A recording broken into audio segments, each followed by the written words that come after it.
आ जाओ। नमस्कार बड़े बाबू, ये मेरे कुछ साथी हैं, मेरे साथ खिलाफत आंदोलन में हैं। ये अजमल है। आदाब। ये हुसैन है। आदाब। और ये शाहबुद्दीन। आदाब। ये सावरकर हैं, विनायक सावरकर। वही सावरकर जिन्होंने जहाज के ऊपर से समुद्र में छलांग लगाई थी? हाँ हाँ। 11 बरस काला पानी में रहने के बाद अब ये यहाँ आए हैं। 11 बरस? हाँ।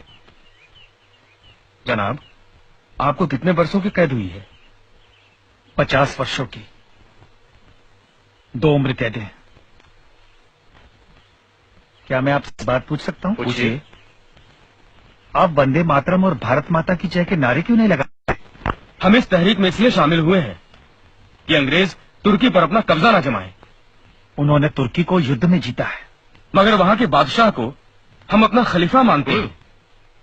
वो इस्लाम की नुमाइंदगी करता है और अंग्रेजों को क्या हक है कि वहां की हुकूमत को बर्खास्त कर दे। इसीलिए दुनिया भर के मुसलमान एहतजाज कर रहे हैं।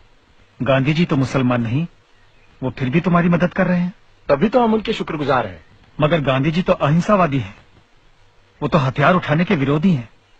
क्या तुम भी हो? नहीं, हम मुसलमान हैं।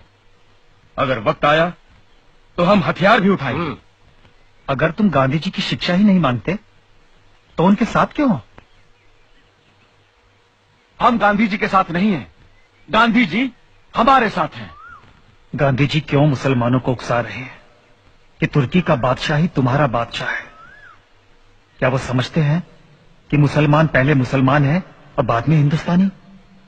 मैं अब समझ गया कि मोपला मुसलमानों ने खिलाफत आंदोलन के जोश में आकर हिंदुओं पर इतने अत्याचार क्यों किए। क्यों वहां हजारों हिंदुओं की हत्या कर दी गई, हजारों हिंदुओं को मुसलमान बना दिया गया, सैकड़ों औरतों का शील भंग किया गया, बच्चों को काट दिया गया। फिर भी ये हिंदू खिलाफत आंदोलन में उनका साथ क्यों दे रहे हैं? क्यों?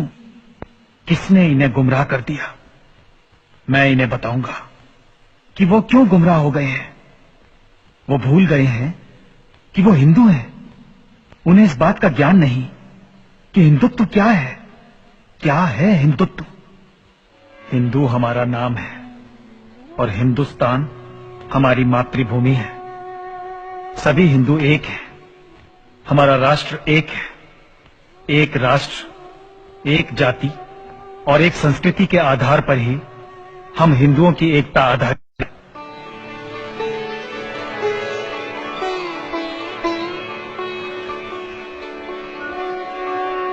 वे सभी व्यक्ति हिंदू हैं जो हिमालय से समुद्र तक इस समग्र देश को अपनी पितृभूमि के रूप में मान्यता देकर वंदना करते हैं, जिसकी धमनियों में उस महान जाति का रक्त प्रवाहित हो रहा है जिसका मूल सर्वप्रथम सप्त सिंधुओं में परिलक्षित होता रहा है और जो विश्व में हिंदू नाम से सुविख्यात है।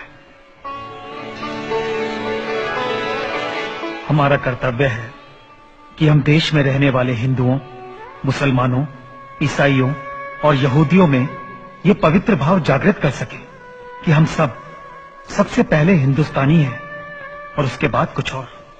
भारतीय राष्ट्र का सारभूत विवेचन जो इस काल कोठरी में किया गया, वो सीखचों के बीच में से कैसे बाहर निकल गया और कैसे प्रकाशित होकर लोगों के पास पहुंचा, किसी को कुछ पता न चला।